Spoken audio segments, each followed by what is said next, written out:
नमस्कार। आकाशवाणी जयपुर अजमेर से प्रस्तुत है प्रादेशिक समाचार।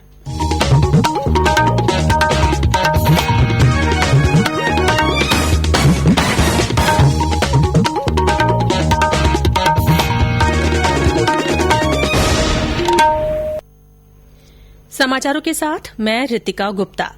प्रदेश में कोरोना से स्वस्थ होने वाले लोगों की संख्या में और बढ़ोतरी हुई है। अब तक 3,354 लोग संक्रमण मुक्त हो चुके हैं। इनमें से 2,929 लोगों को अस्पतालों से छुट्टी दे दी गई है। प्रतापगढ़ जिले की छोटी सादड़ी के गांव बम्बोरी के रहने वाले नरेश कुमार ने भी अपने जज्बे और चिकित्सा विभाग के सहयोग से इस बीमारी को मात दी। उन्होंने अपने अनुभव आकाशवाणी से साझा किए। मैं नरेश सोनावा। मुझे जब पता लगा कि मैं संक्रमित व्यक्ति के संपर्क में आया था तो मैंने तुरंत इसकी सूचना स्वास्थ्य विभाग को दी। सही समय पर अस्पताल पहुंचा और समय रहते मेरा इलाज हुआ और मैं स्वस्थ होकर वापस अपने घर लौटा। इसी तरह मैंने मेरे साथ मेरे परिवार और मेरे गांव को संक्रमित होने से बचाया। अगर आप भी किसी कोरोना संक्रमित व्यक्ति के संपर्क में आए हो या आप कहीं बाहर की यात्रा करके आए हो या फिर आपको सर्दी, खांसी, जुकाम के साथ साथ तेज बुखार आए तो डरे नहीं और तुरंत नजदीकी अस्पताल जाए। जिम्मेदार बने, सजग बने। इस बीच आज कोरोना के 61 नए मामले सामने आए हैं। इसके बाद राज्य में संक्रमितों की कुल संख्या 5,906 हो गई है। 935 प्रवासियों में भी संक्रमण पाया गया है। आज सबसे ज्यादा 17 मरीज नागौर में मिले हैं। इसके अलावा डूंगरपुर में 11, सीकर और झुंझुनूं में 8, कोटा में 6, सिरोही में 4, उदयपुर में 3, जयपुर में 2 और 12 तथा झालावाड़ में एक व्यक्ति में संक्रमण की पुष्टि हुई है। प्रदेश में प्रवासियों और श्रमिकों को उनके गंतव्य तक पहुंचाने का सिलसिला जारी है। जयपुर रेलवे स्टेशन से आज बिहार के मधुबनी के लिए श्रमिक स्पेशल रेलगाड़ी रवाना हुई। वहीं दोपहर में जयपुर से त्रिवेंद्रम के लिए और रात को प्रयागराज के लिए श्रमिक स्पेशल ट्रेन रवाना होगी। उधर अलवर से शाम को डाल्टनगंज के लिए स्पेशल ट्रेन चलेगी। बीकानेर से तीसरी श्रमिक स्पेशल रेलगाड़ी बिहार के गया के लिए रवाना हुई। इसमें करीब 1,500 यात्री सवार हैं। केरल राज्य के तिरूर से चली श्रमिक स्पेशल रेलगाड़ी आज दोपहर हिंडौन सिटी पहुंचेगी। इस रेलगाड़ी में करौली जिले के 1,078 श्रमिक पहुंच रहे हैं। रेल मंत्री पीयूष गोयल ने कहा है कि भारतीय रेलवे अगले महीने की 1 तारीख से रोजाना 200 नॉन एसी रेलगाड़ियां चलाएगा। कल अपने एक ट्वीट संदेश में उन्होंने कहा कि इसके लिए ऑनलाइन टिकटों की बुकिंग जल्दी ही शुरू की जाएगी।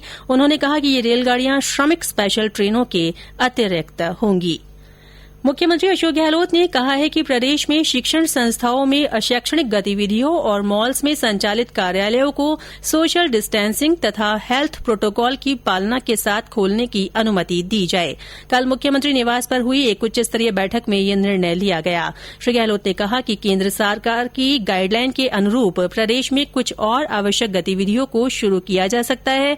मुख्यमंत्री ने कहा कि अब पैदल जाने वाले श्रमिकों की संख्या काफी कम हो गई है।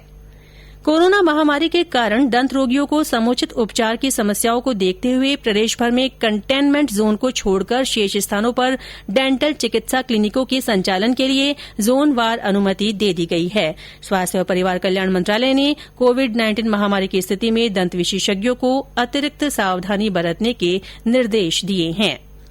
केंद्रीय मानव संसाधन विकास मंत्री रमेश पोखरियाल निशंक ने राष्ट्रीय परीक्षा अभ्यास नाम से एक नया मोबाइल ऐप शुरू किया है। राष्ट्रीय परीक्षा एजेंसी एनटीए ने संयुक्त प्रवेश परीक्षा जेईई मेन और राष्ट्रीय पात्रता प्रवेश परीक्षा नीट जैसी परीक्षाओं के अभ्यास के लिए ये ऐप तैयार किया है। वहीं 9वीं से 12वीं कक्षा के विद्यार्थियों को साइबर सुरक्षा के बारे में जागरूक करने के लिए सीबीएसई ने साइबर सुरक्षा हैंडबुक बनाई है, जो सीबीएसई की वेबसाइट पर उपलब्ध है। प्रधानमंत्री नरेंद्र मोदी इस महीने की 31 तारीख को आकाशवाणी से मन की बात कार्यक्रम में देशवासियों से रूबरू होंगे। प्रधानमंत्री ने लोगों से इसके लिए उनके सुझाव मांगे हैं। भारतीय मौसम विभाग ने कहा है कि भीषण चक्रवाती तूफान एम्फन आज दोपहर बाद उड़ीसा और पश्चिम बंगाल में दस्तक दे सकता है। मुख्यमंत्री अशोक गहलोत ने इस पर चिंता जताते हुए अपने ट्वीट संदेश में उम्मीद जताई कि लोगों को सुरक्षित स्थानों पर पहुंचा दिया गया होगा। हम उनकी जान माल की सुरक्षा की कामना करते हैं। इधर मौसम विभाग ने राज्य में आज से 4 दिनों तक लू चलने की चेतावनी दी है। इसी के साथ प्रादेशिक समाचार बुलेटिन समाप्त हुआ। हमारा अगला बुलेटिन राजस्थानी में दोपहर 3 बजे प्रसारित होगा। नमस्कार।